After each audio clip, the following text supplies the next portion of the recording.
ছিল একটি বুদ্ধিমান বিড়াল, তার নাম ছিল মিনি।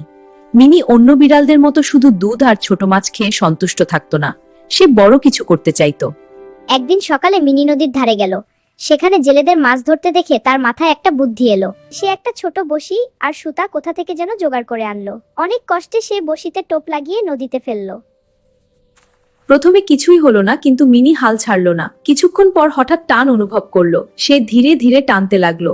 অনেক কষ্টে টেনে তুলে দেখলো একটা বড় মাছ। মিনি খুব খুশি হয়ে গেল। সে মাছটাকে মুখে করে সাইকেল চালিয়ে বাড়িতে নিয়ে এলো।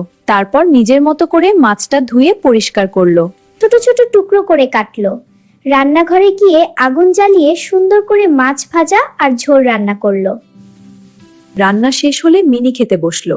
এত মজা করে সে কখনো মাছ খায়নি। খেতে খেতে সে ভাবলো, পরিশ্রম করলে আর বুদ্ধি খাটালে সবই সম্ভব।